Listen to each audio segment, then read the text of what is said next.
Hey, everybody, and welcome to the HERstory Collaborative. My name is Jen Buck, and I'm your host here in the collab. I'm a professional speaker, executive strategist, author of 5 books, and a nonprofit founder. My speaking and training business is focused on advocating, activating, and amplifying high-performing women. And that's really what the HERstory Collaborative is all about, trailblazing women who are changing their little corner of the world. Now, today, my guest is a warrior fighting on the right side of right. Her name is Nadia Kean Ayub. Nadia is the board secretary for San Diego County chapter of PFLAG, which is a national organization which provides support to the LGBTQ network of local chapters with 400 chapters across the United States and more than 200,000 members and supporters. Nadia is the board secretary for an LGBTQ focused group for the Southbay Alliance and works for the City of Chula Vista as the Human Relations Commissioner.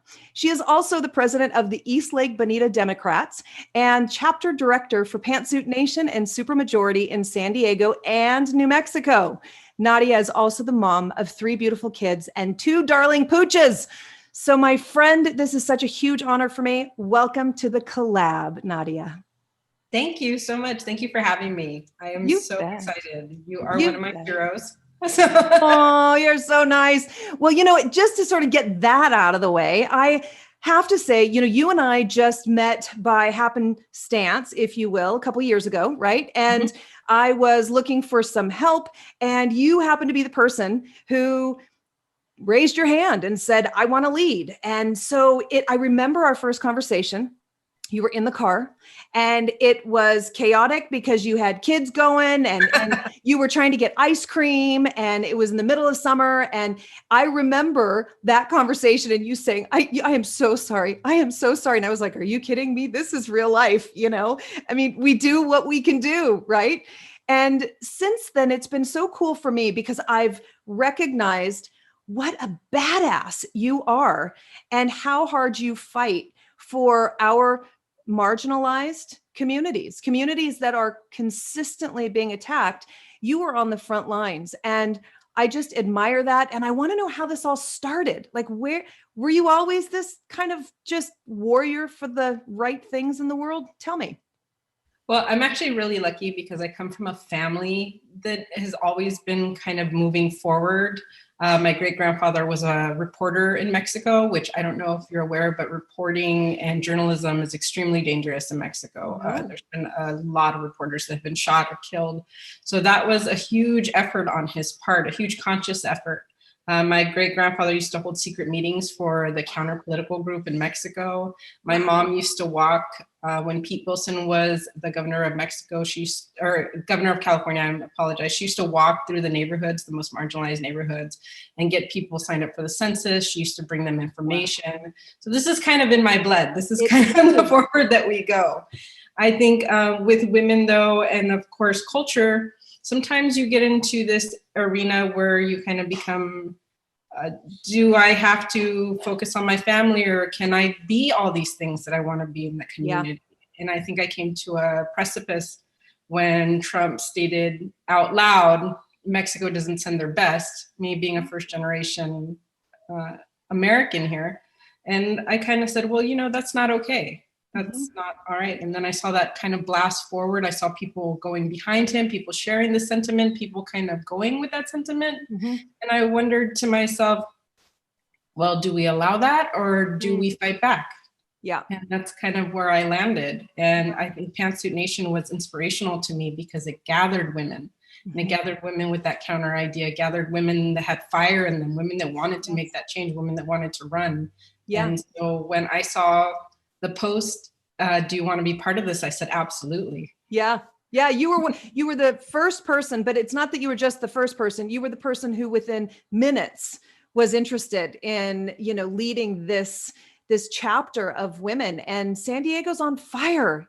San Diego is so full of incredible, activated, mobilized women who are and men, right? Who are making a difference. And I love that you stepped up to the plate. And now we've even put you into New Mexico because you've got connections in New Mexico. And I mean, it's just been so cool for me to watch you. And as I've mentioned to you before, I want to see you go into possibly, you know, some of these higher levels of the organization and really start just spreading your wings, because I think you are so powerful. You're so bright. You're just so influential. And I think we need more women like you who are out there leading, and hopefully someday maybe you want to run for office or something. I don't know if is that even on your bucket list? Well, I have actually considered it. I mean, I think that anybody that wants to help their community and really do hands-on considers the impact of what the political movement has. Yeah. We always, as boots on the ground organizers, we say we can do only so much. Yeah. Because politics kind of take over from there, the policies and everything that's put into place. I don't think a lot of people realize how much that impacts daily lives, from driving to how much you earn to how covered you are medically. That's all through politics. Yeah. And we have to stop thinking it is something that is a taboo topic and actually reach in there and do something about it. Yeah. And I am so lucky that in San Diego, we have all these marginalized voices that stepped up and said, hey, you know what? It's our turn to speak now. And we're not just going to speak, we're going to take over these spaces. Absolutely. So I've gotten to see that with everything. And I kind of am lucky to feel a part of it. I still want to help my community. So at some point I may run. I do have what's considered radical ideas, but I don't think humanity is radical. So hopefully we'll change that idea. Yeah, I admire your voice. You know, you are someone who, in my opinion, is speaking and fighting for all the right things, you know, and equality being front and center. And I think that you have a voice that needs to be heard. And it's been great for me to realize what an influence you are in your space, but to also see that influence increase, you know?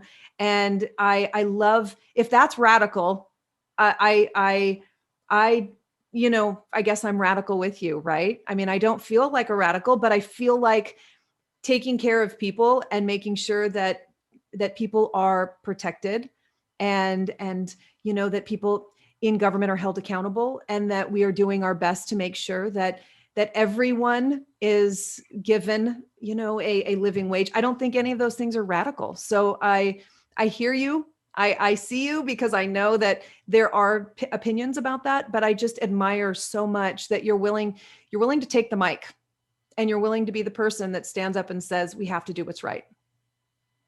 Well, I appreciate that. I mean, I have to admit, though, that I wouldn't be in the space that I am. I wouldn't have the influence that I am if it wasn't for the incredible women that said, hey, I have this mic. Would you like to share it with me? Yes. Like you, there's Patty Bowman, there's Brenda Aguirre, there's these incredible women that lead in my communities. Yeah. And they had this space, they had this platform, and they said, what? Would you like to help us? And they brought me forward. I think as women, we have to remember the power we have to help each other. Yes. The power we have to really create these spaces. And I always say there's no limit on how much space we can take up. That's so right. Bring and invite everybody in. That's right. And when we create space for more of us, we end up creating success for all of us, right? And there, it's not a pie. We've heard that a billion times. It's about making sure that we bring everybody to the table. And I think it's just huge, you know, that we are seeing the shift of women amplifying other women, women sharing that space. And it really is a very different way of leading. You know, this is definitely matriarchal. This is about that feminine influence and, you know, that Athena spirit. And I think that we are stepping into it now. I don't think my generation did it as well as your generation, though. I think it's really about what you all are doing. You know, there was a generation before me who broke the glass. And I think there was a generation that I'm a part of that came through and benefited from that. But it's really your generation that has brought together the collaborative. And that's why I swear I'm not my age. I'm really yours, just so you know.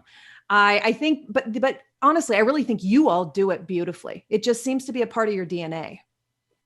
I think as we progress, every single generation sees, I don't want to call them flaws, because I think if they were flaws, they probably would have been amplified more, but I think they see where we failed.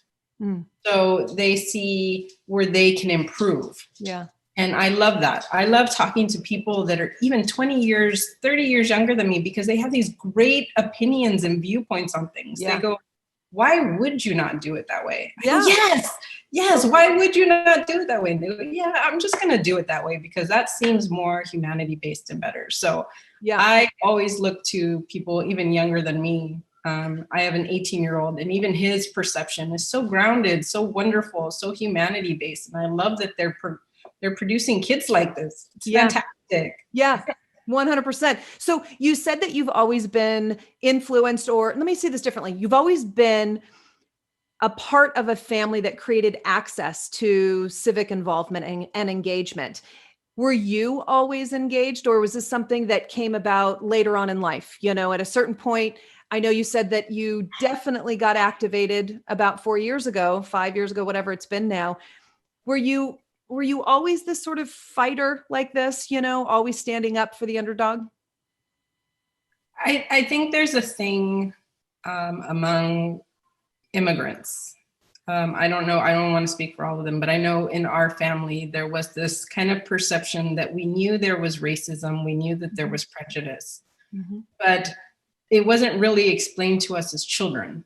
It was kind of like, you know, if you fight and you work hard, you're going to succeed in America, but they didn't explain to us what that America viewed us as. So I kind of grew up a little bit naive on all that part. Yeah. So when I started in university, when I went to the university for the first time, that was the first time I actually experienced head-on racism. Wow. I had seen it with my mother. I had seen people be racist with her, people be racist with my grandfather, but I had never experienced it in such a personal, dynamic manner. And I think that's when I really took that on and said, you know what, this is not okay. Right. This is what I'm going to do. And so it was actually the editor of the Daily Aztec, which was the newspaper on campus, had written something about how Black and brown people had lower grades than the white people that attended state, and so they didn't deserve to attend. No. And I took umbrage to that because I Sure. was an excellent student. I worked hard. And so I wrote a counter argument, and it kind of went back and forth. And she was actually removed from her position, which I was Wow. kind of shocked at that it had that impact. But they actually went and changed it. They brought in broadcasters. They brought in people from the local newspaper to speak to us, to say, you know, you do have this opportunity as a Black and brown person to succeed in these forums. You do deserve to be here. Yes. And from there, I kind of continued on my path of trying to carve out and amplify the voices of the people that felt like they weren't heard at the school. So it was great. I love that. I love those moments because I too have moments where I feel like I stepped into my power and I realized something big is happening right now. And it's the universe tipping its hat to you, right? Like, pay attention. We don't always pay attention. And that's what the full circle moments are like, my gosh, why didn't I get it back then? Right. But there are then these moments that are so pivotal that you realize your path is being rolled out in front of you. Right. And I love that that was yours. How powerful you must have felt, how victorious that must have felt for you to realize that you could incite change that was that important in your world. It was. It brings you back to the idea, because I think when you experience any kind of part where you become marginalized, whether you be a woman, whether you be brown, whether you be LGBTQ, it kind of takes you back and you go, wait, what's going on? And you go, am I lesser of a person? You question yourself, you question your stance in the universe. And then when you fight back, you tell them, no, you know what? I'm not going to accept your viewpoint of me. Yeah. You're going to accept me as who I am, or you're going to step out of the way. Yeah. And I appreciate any person that comes forward and does that. And so I try to be that in the world as well. Yeah. Oh, I love it. What would you tell women who are listening who may be feeling like they want change to occur, wherever that is, whatever it is that they can see as being unfinished, undone, unjust, unfair? What would you tell women about stepping into that power? I would say you don't understand the power of your voice until you utilize it. Go out, use that voice, even if it's something as simple as questioning somebody that said something and you're like, no, that's not okay. Yeah. You know, you begin with a question and then you raise your fist, and from your fist you start to march, and from marching you begin and you change. You create that change. You have that power. You just have to know that you have that power and use it. Yes. And there are so many systems in place to make sure that our voices are heard, that we do have access. And while those systems and that access needs to be magnified and increased and grow, there are so many avenues for people to be able to step in. And I think a lot of us realized our power, over the last several years, stepping in and learning those systems and learning how to create access and find those connections so that our voices and our concerns could be heard. But it's still a learning process, right? But the systems are there. Now, I know that in your work, you are actually working for the City of Chula Vista. Are you working on the political side of things? I actually am a commissioner, which is a position that's appointed by the mayor. Got it. So I don't actually get a paycheck from the City of Chula Vista. So I consider myself cut from those ties to have to function in a certain way. Yeah. Which is great because the Human Relations Commission gets to go out in the community, gets to amplify the most marginalized voices. And I get to actually go out and reach people and ask them what's going on. I don't think if I had been on the Human Relations Commission, if I didn't have that opportunity, I wouldn't have known the amount of elderly people that lived in the mobile home parks in our communities that didn't have a voice, that were unable to reach someone and have someone help them.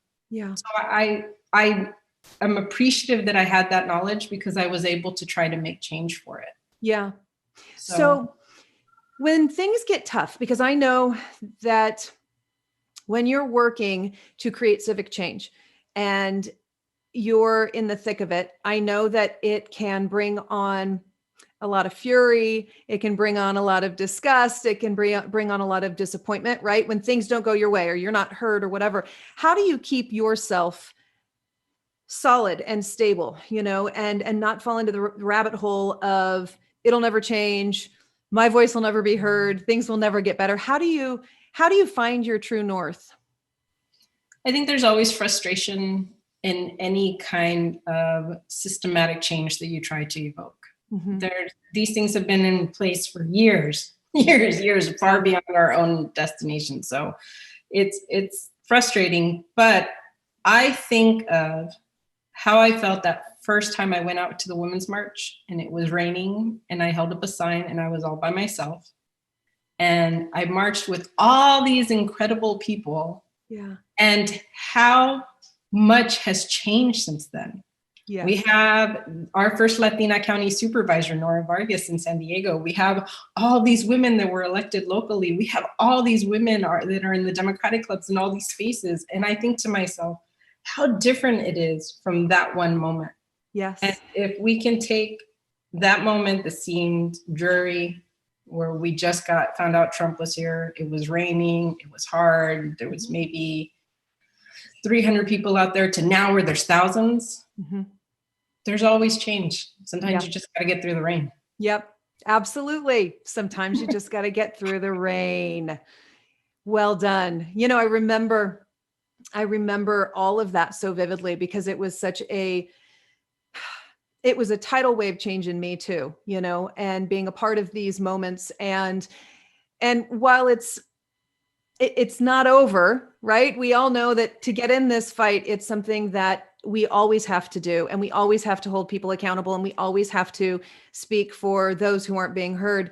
But I remember the surge of hope, the surge of camaraderie. That's probably the best word I can say. I felt the connection to my sisters like never, ever before. And I've been on women's conferences for years. I've been speaking to women doing this kind of thing for years, but that was pivotal. That was pivotal. Those women's marches were pivotal. And I think many of us realize the power that we have right at that moment. Yeah. So I want to transition us into the speed round questions. I love the speed round because they're quick, they're easy. They are questions that just, you can just answer and give us a little glimpse into who you are and all of that. So I'm going to throw about 10 questions at you and you just let me know what comes to mind. Okay. So first question, which is one of my very favorites. If you had an hour to sit on a park bench with a woman, whether that's a woman from history, your family, a woman who's alive now, who would your woman on the end of the park bench be? It would probably be Maya Angelou, because I just think that would be inspiring. Everything she says is inspiring, even the way she says it. Agree.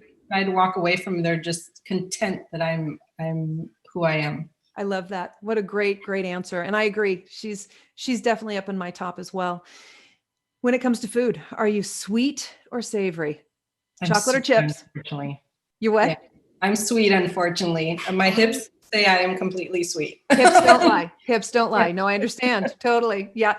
No, I'm just the opposite. I'm a chips person. I'm a salty, spicy person. This surprises people. I could never have another bite of chocolate again and not miss it one bit. Oh, I envy you. I know, it's weird, right? It's just not my thing at all. And so in my house, we're making chocolate chip cookies and all this stuff. And yeah, no, I won't even have a chocolate chip cookie. I mean, I will to just say I will to say I had a bite, but isn't that weird? But give me chips and it's all over. The chips are good too. Yeah, totally. So if you won the lottery, huge amount, what would your first spend be? I've actually thought of this at length. I want to buy a ranch out here, and I want to make it for LGBTQ kids that have been turned out of their home. Oh. I heard that animals have a wonderful effect on people that have gone through trauma, like raising animals, helping animals. So yeah, that's actually my goal, is to own a ranch and have it be specifically a safe place for LGBTQ kids. Oh, I love that so much. What a great answer. Okay, this is a hard one. What's your favorite book? I really like I Know Why the Caged Bird Sings. That book really affected me. I was not expecting it. I try not to read the back of the books so that I can just kind of go through and be amazed. Sure. But that one, I think I cried for a while. That's such a good answer. Yes, absolutely love it. And it's a book I need to read again though, too. That's one of the things I know is that I read it early on, was of course hugely impacted, but it's one I need to get back to. So I love the reminder to that. What's the best advice you have ever been given in your life? Tomorrow brings a new day. I like that, because I think we, especially women, tend to focus on something a lot because we're analytical. We think about things, right? We think about things. We think of the emotional impact of it, the mental impact of it, and sometimes it can kind of keep us in a space. And then if you think that tomorrow you get this whole other chance to try again, kind of works out good. Yeah, it does. It does.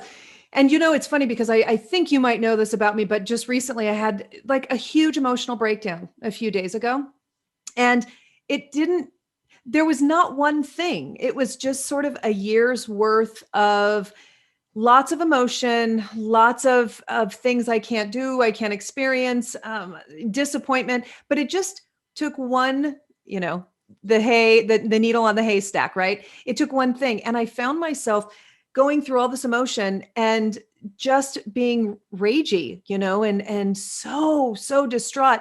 And then all of a sudden at the end of the day, it dawned on me, tomorrow's my day 365 that I've been in the house. And when I say in the house, I mean in the house. Like I've been to the grocery store maybe 10 times. Like I've been quarantined in the house. And that's what it was. It was 364 days of being stuck and all of that. And it was that awareness that made me go, okay, like I'm all right. And I can do this again tomorrow. Tomorrow's the 1 year tomorrow. And so I appreciate that, because I feel all the feels, but I don't normally lose it. And that day I just lost it. But sure enough, the awareness of what was triggering it allowed me to then go to the new day, optimism. So I love that. So, okay. When you're processing and you've got something on your mind, something that has to be done, are you more of a talker, like you've got to talk through the clarity? Are you more of a thinker, sit quietly and figure it out? Or are you more of a doer? Get up, change it now. I think I'm a thinker because I'll spend a good amount of time thinking it through, but then I have to do it. Okay. I'm very much like, there's a problem, you need to get up and fix it. Yeah. So do you like pineapple on your pizza? Yes. Yay. Yes. It's because you're a Californian. I feel like that's so normal. I'm from California. So of course we do pineapple on our pizza, but all of my East Coast people are like, no, absolutely not. We also do jalapenos on our pizza. Yep. So my husband's from the East Coast and he's like, that's blasphemy. Yeah. Yep. But it's good. 100%. Okay. So if you are walking on a stage and you've got like 35,000 people out there listening, waiting for you, what song are you walking on stage to? Titanium. Nice. Oh my gosh. Great answer. Next question. Are you living past 100?